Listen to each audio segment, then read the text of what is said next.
Most judokas think you need a dojo and a partner to actually get good at judo. That's just not true.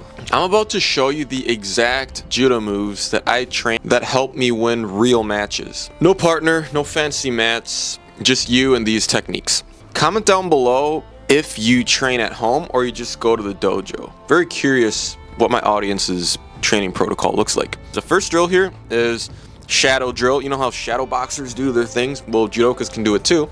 Like shadow entries, shadow uchikomi. These exercises have really helped develop that fluidity, you know, that athletic movement, that looseness, kind of breaking past that like tenseness that I see a lot of like newbies, orange belts, yellow belts. They're still really tense, and they're not, you know, as a result, they get thrown, they get countered, they get, you know, tripped, foot swept.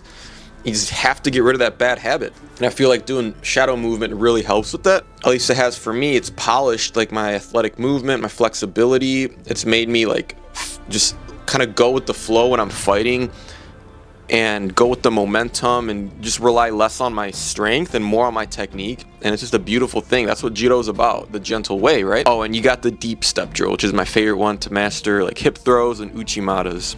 The benefit with this deep step is it'll help you with A, your hip throws, and B, to really get your foot in deep for uchimata. And you'll just notice after just getting into that habit of stepping deep, you just bring your left foot in and lift your uchimata leg to the sky, and you're gonna notice your uchimata is a lot less effortful. Very, very similar to the last principle, except that you're adding resistance to it to kind of mimic throwing a heavy opponent. So with bands, you could do a lot. You could do like, you know, French osotos like you're seeing on the screen here in my living room. Classic seonage. I usually use it as a warm-up with seos. You can do taiotoshi, uchimata entries. You can really do a lot, and this is the exercise that I really drilled the heck out of. I did hundreds and hundreds and hundreds of reps when I was still white belt, and I really got good at my seonage uchikomi. And I remember just going to the dojo my first year, and after I improved my uchikomi, like the senseis, the instructors walked around, just really impressed at my fast progress. And I'm telling you, man, solo training is the solution to quantum leaping your skills. If you're not solo training on top of the dojo, I don't know what you're doing. You're probably not that serious about judo. You're probably just a hobbyist, which is fine. But I encourage you guys to give it 100% of your effort in everything you do, even if it's a hobby. Because like, why are you gonna like do judo like at 15%? The reason you probably started judo is to look like a freaking badass, right? So you should at least try to get really good to like show off in front of like your girlfriend or your wife or your kids. You know what I mean? Like, it's just embarrassing if you're on the mat and you suck. So you got to start doing these drills. These drills, the soul training is just sucking prevention. It's anti-sucking training right here. And number 3, my favorite one of all, is grappling dummy training. This is universal for all throws, most throws at least, depending on the type of dummy you get. And all the links are in the description to like the 5 that I recommend for people. I personally have the last one because I like high quality things, expensive things. So yeah, man, after I started drilling with the grappling dummy, for example, at the beginning of 2025, I really got serious with my uchimata. I was doing like 50, 75 reps like every other day. And I really understood like nuances about like what my technique and my form was missing.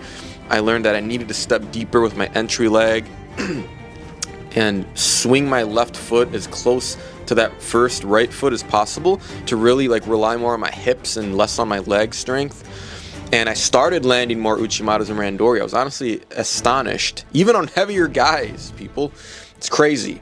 That, and I started working on my taiotoshi a little bit, but mostly uchimata. My main throws are osotogari and uchimata, but here's the thing. If your uchimata is good, your osotogari is good by default, and vice versa, because they're very, very similar throws. Except uchimata is a forward, osotogari is a backwards throw, but it's still like very, very similar principles if you really like take a close look at the 2 throws and dissect them. So you see all the pros, like Ono Shohei, he's an osotogari guy, but he also has an amazing uchimata. It's no coincidence, guys. So guys, if you can't land your throws, if you're really busy and you want to find a way to train more because you're not getting mat time due to your busy work schedule or whatever, you kind of plateaued after like 2 to 5 years, you can't seem to get better at judo, we have a solution for you. I can give you the exact training protocol that helped me like win my first competition just 5 months into judo, and something that's just a lifestyle so you can continue to progress. Apply to my one-on-one coaching program if you're sick of plateauing, if you're sick of not landing throws and you want to master your throws and be confident on the mat and off the mat in self-defense scenarios. You can book a free call, links in the description, or you can reach out to me on Instagram, ask me any questions. DMs are open. Yes, I answer all my DMs. I have no bots or any setters. It's all me. All right, see you guys in the next video.